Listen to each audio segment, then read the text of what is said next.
This is something we've been talking forever. But now they've discovered it with $1 billion research. You must take enormous care about the water because it's 72% and it has tremendous memory. If I open this water, even without opening, if I say something to this water, it remembers. There has been lot of experiments in this direction. So, if you take this water from wherever the waterworks is and pump it to your house, let's say it went through 50 bends, pumped forcefully with a certain force, which naturally is done, and you're living on 12th floor of the apartment, so further forced up. Now they're saying, if it goes through 50 bends, about 60% of the water has turned poisonous. Immediately when it comes in the tap, if you take it and immediately drink it, it will work as poison in your system. If you take it and hold it for some time, it will undo itself again. Because the poisoning is not chemical, it is molecular. Molecular changes are happening, no chemical change is happening. This is why traditionally your grandmother always told you, always you must gather the water, keep it overnight in your house in a properly cleaned vessel with vibhuti and kumkum on it and one flower on it. Yes or no? Traditional homes, only tomorrow morning you drink it. Not as soon as it comes inside your house, you don't drink it because it carries all kinds of memories. In very traditional homes, people every day do puja to the water pot. Yes? And you never drink the water as soon as it comes. You keep it, give it enough time to undo itself from whatever nonsense it has gathered so that it is suitable for you when you drink it. Water you must take care because it's 72%. It's first class, more than passing mark. Next thing is food.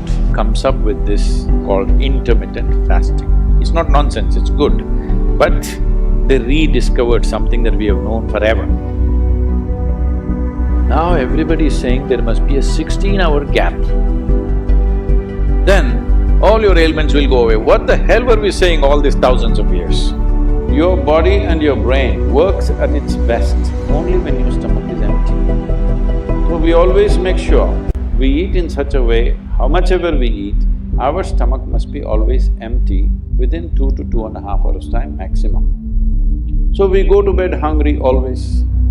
People think they cannot sleep. They can sleep. On an average, for 25 years on an average, I slept only 2.5 to 3 hours.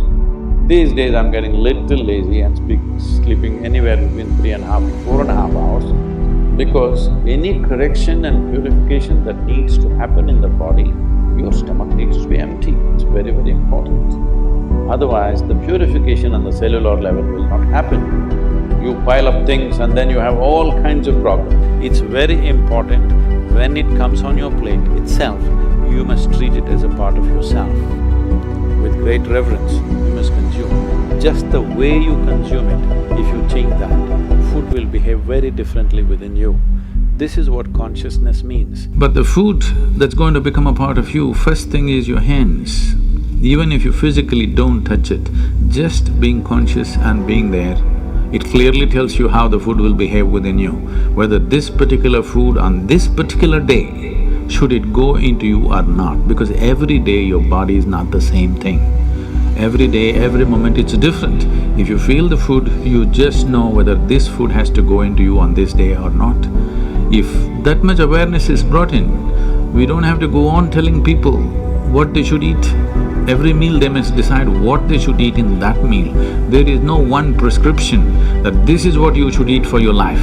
That will feel too claustrophobic, that only this I can eat. But you must experiment with food, not just by the tongue, but by the body. You eat something today and see, just learn to observe how agile and how active your body feels after eating this food. If it feels like it wants to go to the grave, that's not good food. If it feels like it wants to be alive after eating this, except coffee, because that's a stimulant. If you eat food and your body feels very agile and alive, that means it's good food, body is liking it. If you eat something, it feels dull, that means it's not liking it, it's having difficulty with it, that's why it feels dull. Then comes your air, 6%. In that 6%, only 1% or less is your breath. Rest is happening in so many other ways. And it's important, especially if you have children, at least once a month, take them out somewhere, not to the damn cinema, again breathing everybody's nonsense.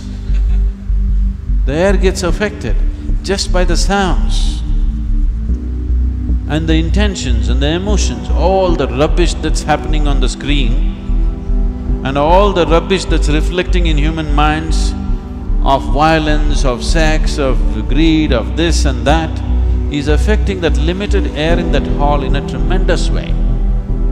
So instead of taking them to the cinema, take them to the river, teach them how to swim, climb a mountain. Where is mountain, Sadhguru? Himalayas is so far away. Even a small hill is a mountain for your boy. Yes?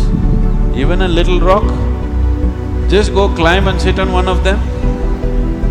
Children will enjoy it immensely, they will become fit, you will become fit. And above all, your body and mind will function differently. And above all, you are in touch with the Creator's creation, which is the most important thing. Fire burns within you. That also you can take care. Sunlight has not become impure, isn't it? Get some sunlight every day, please. Get some sun on your body every day, because sunlight is still pure, isn't it? Nobody can fortunately contaminate it. And what kind of fire burns within you? Is it the fire of greed, fire of hatred, fire of resentment, fire of anger, fire of love, fire of compassion? What kind of fire burns within you? You take care of that, then you don't worry about your physical and mental well-being, it's taken care of.